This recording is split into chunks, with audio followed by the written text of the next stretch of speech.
Okay. It- Really a disappointing night for us. You have Kay Felder in the house and all that kind of stuff, and all those guys back, and guys that have worn that Oakland across their chest, and to perform like we performed tonight in front of them is,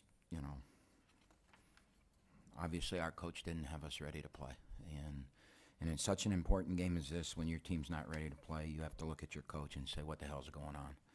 And basically, that's, if I were our fan base, I would ask the coach what the hell's going on, because that was awful. Just absolutely awful. And there's nobody to blame but me, and I'll take that blame. Alan, a lot of turnovers tonight. What was You what was think? go- Huh? You think? 13 in the first half? Yeah, that's a lot. unfortunately, Alan, you led it. So there was obviously something that Youngstown was showing you that was giving you some difficulty. Could you provide any insight as to what that was? No, it was just on me. It was just on me. I wasn't trying to go in there to go score. I was just looking for my teammates and make the wrong decisions. That's it.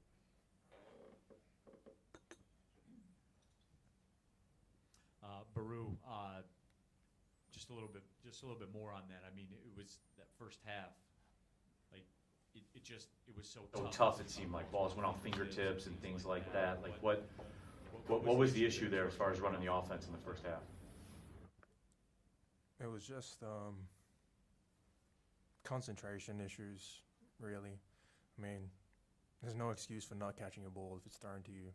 You get your fingertips on it, you could probably catch it unless they've thrown it into the full throw or something. But if you come into a game and you're not fully prepared, and you're just not there mentally to start, you're going to put yourself behind the eight ball all the time, really. And 13 turnovers in the first half, I think, is reflective of that. On the game, we turned it over 18 times and we only took the ball away 7. They turned it over 13, but opportunities where we have to get the ball on the break and actually score is very little. Stuff like that happens. You don't give yourself good chances. Baru, as someone that was here last year, played a role on last year's team, what do you do now as someone that's seen like what it takes to win, to kind of keep this team like moving forward, and how do you let everyone know that there's a lot of season left? Well, No, there isn't a lot of season left. So he's not going to tell them that, because we're not going to lie to our players. There's not a lot of season left. That's why today was so important. This was a huge game. Go ahead. funnily enough, I don't think I'm the best person to answer this question. Just because last season we were basically successful every part of the year except for the start. We always hung around the top 2 spots. I actually think Woody would be best to sort of lead that. They started off hot and then kind of crashed towards the end, but picked it up again towards the end of the season. So I think if anyone's going to give you or give us perspective on how to fight back out of situations like this where, things aren't going your way in the middle of the season, then we're probably going to have to be looking towards Woody for a lot of that. Final question for players. Thanks, guys.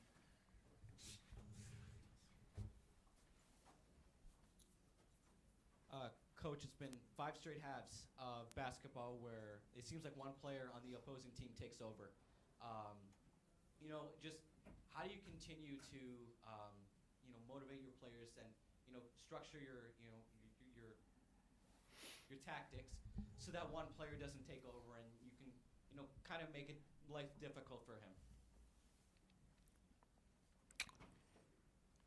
Obviously, I didn't motivate our players, because you saw what I saw. You saw a first half in which we turned the ball over 13 times. We shot 3 air balls that weren't just air balls. I mean, 2 of them missed the basket by 6 feet. We were 1 for 6 from the free throw line. And we missed 5 layups. We ran a play, had a backdoor cut, and the guy laid it in and missed it. After the same guy had already missed 2 other layups. So you tell me we're motivated when we turn it over 13 times, and we have a distinct size advantage, and we shoot 3 air balls, miss 5 layups, and go 1 for 6 from the free throw line. So it appears that our coach didn't motivate us at all. So to answer your question would be, I don't know. Obviously, our coach isn't motivating them very well. On the flip side of that, I would say with 7 games to go, when you're battling for your number 1 goal all season is to get in the top 4, and you're battling for that with a team that's ahead of you by 1 game, and if you win, you're going to be tied for 4th place today, and they beat your butt like they beat our butt today, I would question where the motivation is, yeah. And then as far as the one guy going that you're saying, what I would tell you, if you and I sat down privately and you wanted to know about, our defense and how we play, I would tell you we have a history of stopping players. You can't stop anybody when you play 4-on-3 and 5-on-4. And that's all we did all night.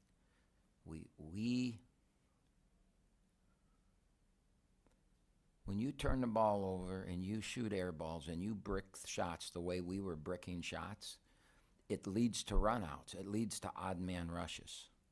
We tried to play a little faster tonight because I think I needed to find out before we get to the tournament if maybe maybe we're not playing fast enough. So we tried to play a little faster tonight, and we will again the next 2 games, and then I'll make a decision as we get into the last week or so. Is this the right thing to do or not? Because playing as slow as we're playing wasn't working. So that's going to cause more points because there's more possessions. But stopping individuals, I think we're really good at that. But you have to do it as collectively, and your offense can't be what our offense is to do that. And then when we were in the half court, we got 3/4. I mean, they shot 45%, 28%, or 43% and 29% from the floor. 43 and 29 from the 3, okay?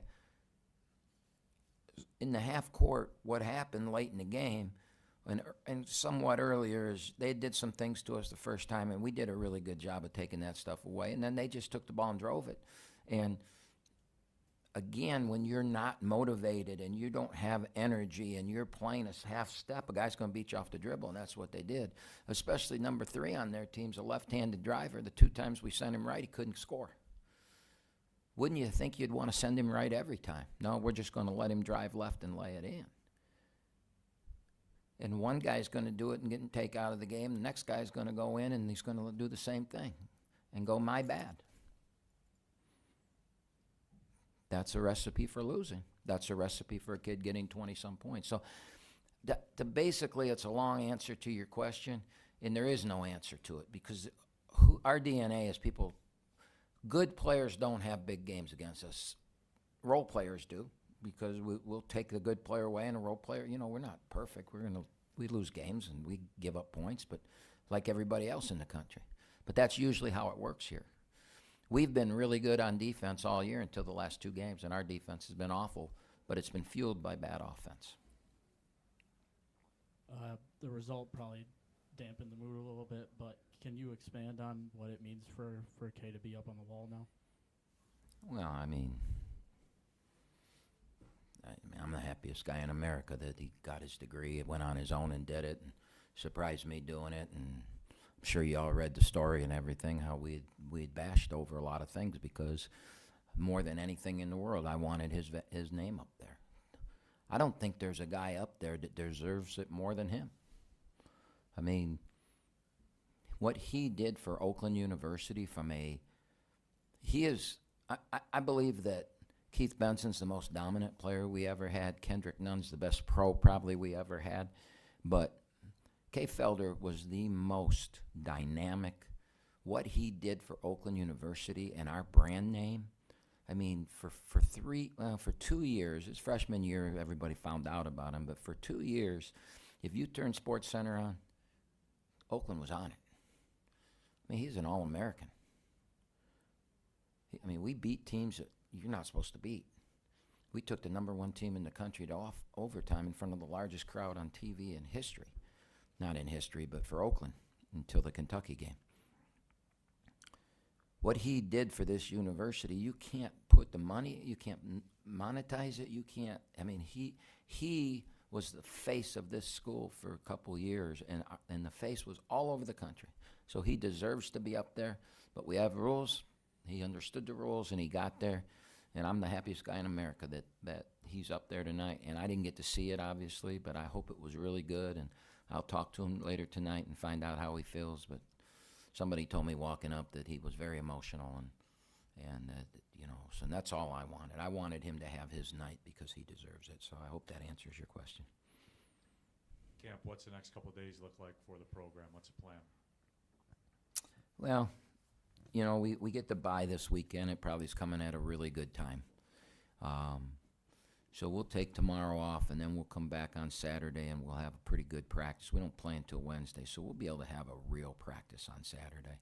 And then we'll take Sunday off, and then we'll prep Monday and Tuesday like normal, and we'll get prepared. I mean, Indy's really had a good year. They should have beat Milwaukee the other night, and they gave it away at the end. And they're going to beat somebody at home. And I mean, Northern Kentucky beat them on a goaltending call or something. You know, they've had some really, really tough losses at home, and you know that. I mean, I would say they're going to be the favorite based on how we're playing. So it's a big game. We got to go try and figure out how to win it. And you know, I mean, we still have an opportunity. It's still in front of us, but I don't think we can dream. You know, you can't be a dreamer and say, "Oh yeah, we're going to go win the rest." I mean, we are who we are, and we're not playing very good. I mean, we're just not. I mean, just think about what we did in this game, as far as being a team that knows how to win. I mean, we struggle. We talked about the first half. We come out the second half. We go for a steal, miss it, they get a layup. After this long talk at halftime about, we come down and run a set play and get a layup, an outright layup, great execution. We go down and get a stop. We get the rebound. We outlet it, and our point guard gets the ball stripped from him. And they get an uncontested layup. And all the momentum goes. And so we fall behind double digits. And then we get 3 stops. We run good offense, and we score. We get 3 stops in a row because they got to play against our defense. We come down and get an inside-out play, good offense, and we make a 3, which we're not the greatest at. Cuts it to 7, and what happens? We foul 90 feet away from the basket. We go up and foul 90 feet away from the basket. 3 straight possessions, they can't score. And we do that, and they go make 2 free throws. And all your momentum's gone. Then we get it back to double digits. We get it back to 8 with the ball with about 4 minutes to go, and we're right there. We run a basic play, and we throw it right to them, and they run down and shoot a layup. Our point guard play has been horrendous. Horrendous. And it's multiple guys. It isn't one. And there's only one person who's at fault for that. And that's me. It's my fault that our point guard plays that horrendous. Just like it's my fault that we came out and played the way we played tonight. It all comes down on my shoulders, and it's my fault. So anybody out there that wants to say anything, go ahead and say it, because you're right.